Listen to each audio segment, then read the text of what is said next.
Hello my dear students, today we will discuss some of the numerical problems based on the gaseous laws we have studied. So here is the first problem numerical. On a ship sailing in Pacific Ocean where temperature is 23.4 degree Celsius. एक जहाज है वो क्या है Pacific ocean में चल रहा है तो वहाँ पे टेम्परेचर कितना है हमारे पास 23.4 डिग्री सेल्सियस और वहाँ पे मैंने क्या किया बैलून को फिल कर लिया हवा के साथ जिसकी वॉल्यूम कितनी थी 2 लीटर्स. नाउ हमसे क्या कह रहा है वॉल्यूम ऑफ बैलून. जैसे ये जो समुद्री जहाज जो है पैसिफिक ओशन को क्रॉस करके क्या है इंडियन ओशन में पहुंच रहा है तो हमें क्या निकालना है वॉल्यूम ऑफ बैलून जहाँ पे टेम्परेचर कितना है हमारे पास 26.1 degree Celsius. As it is talking about the volume and temperature this numerical, so we can apply the Charles law. हम क्या अप्लाई कर सकते हैं यहाँ पे Charles law. Now see what is the volume here 2 liters. Then at this volume temperature is 23.4 degree Celsius. Means convert this into absolute temperature scale. Then you will find this value as 296.4 Kelvin. This is the value of T1.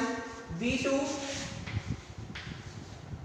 we have to find out and temperature T2 it will become 26.1 degree Celsius. Convert this into absolute temperature scale by adding 273.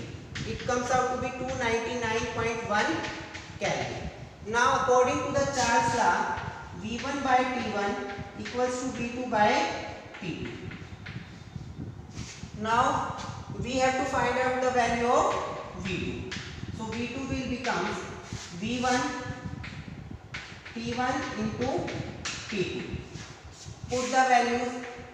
V1 is 2 liters, T1 is 296.4 Kelvin and T2 is 299.1 Kelvin. Now when we solve this what we will get the answer comes out to be approximately 2.018 liters. 2.018 liters and always report the answer along with the units. Along with the units. If you don't write down the units then you will lose the marks. Now we will discuss another numerical. Here is the second numerical problem. Here we have to find out the final pressure. Question क्या है जरा से समझने की कोशिश करते हैं. हमारे पास क्वेश्चन में हमें क्या दे रखा है दो बल्ब जो कि आपस में एक स्टॉप कॉक के थ्रू कनेक्टेड है. इसमें हमने क्या किया बल्ब 1 के अंदर क्या कर दिया हमारे पास एक गैस को फिल किया जिसका प्रेशर कितना था हमारे पास 2 atm और इस बल्ब का जो वॉल्यूम है वो कितना हमारे पास 10 litres. Now what will happen when we open the stop cock this gas it will get fill into this bulb. पहले क्या था ये स्टॉप कॉक क्या था बंद था. अब जैसे ही मैंने इसको ओपन किया तो गैस को जो भी वॉल्यूम मिलेगा वो उसके अंदर क्या कर जाएगी expand. So here we have to calculate the final pressure of the gas. हमें गैस का क्या निकालना है फाइनल प्रेशर. इस बल्ब का भी हमें वॉल्यूम कितना दे रखा है 10 लीटर्स. इस बल्ब का भी हमें वॉल्यूम कितना दे रखा है 10 litres.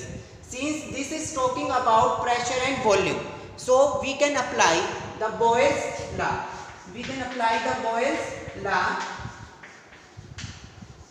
But the catch here is that the final volume it will not be 10 liters but the final volume it will becomes the 20 liters because we have to take the volume of the gas and we know that the gas it will occupy the whole space which is available to it. जैसे मैंने stop को open किया तो जो gas इस bulb के अंदर fill थी वो क्रॉस करके यहाँ पे इस बल्ब में भी आ जाएगी और तो टोटल वॉल्यूम जो गैस ऑक्यूपाई कर लेगी वो 10 + 10 20 लीटर्स.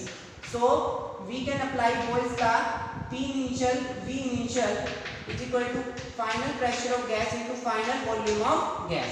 हमें हमेशा ये ध्यान रखना है कि जब भी हम बॉयल्स लॉ की बात करते हैं तो उसमें हमें वॉल्यूम ऑफ कंटेनर या बीकर नहीं लेना होता, we have to talking about the volume of the gas, जो गैस वॉल्यूम ऑक्यूपाई कर रही है। तो इनिशियल प्रेशर कितना है 2 atm, इनिशियल वॉल्यूम कितना हमारे पास 10 लीटर्स, फाइनल प्रेशर जो है वो हमें फाइंड आउट करना है and final volume is becomes 20 liters. So final pressure will be 20 by 20 means 180. And it is obvious also if the volume gets doubled on opening the stopcock 10 से 20 liters होगी। तो according to the Boyle's law जब volume double हो रही है तो pressure क्या होना चाहिए था, डिक्रीज। तो देखो हमारा आंसर भी हम चेक कर सकते हैं, क्रॉस चेक, क्या हमारा आंसर ठीक आया है या नहीं। 2 atm हमने प्रेशर पहले था, फाइनल क्या हो गया, कम हो गया 1 atm। अगर हमने यहाँ पे फाइनल वॉल्यूम 10 ही ले लिया होता तो फाइनल प्रेशर कितना आता 2 atm। इट मींस प्रेशर के ऊपर कोई इफेक्ट ही नहीं आया, तो मतलब बॉयल्स लॉ क्या हो गया, फेल। बट ऐसा नहीं होता, तो इसलिए जो है हम ऐसे इस क्वेश्चंस में क्रॉस चेक भी करवा सकते हैं। Now we will discuss another numerical problem.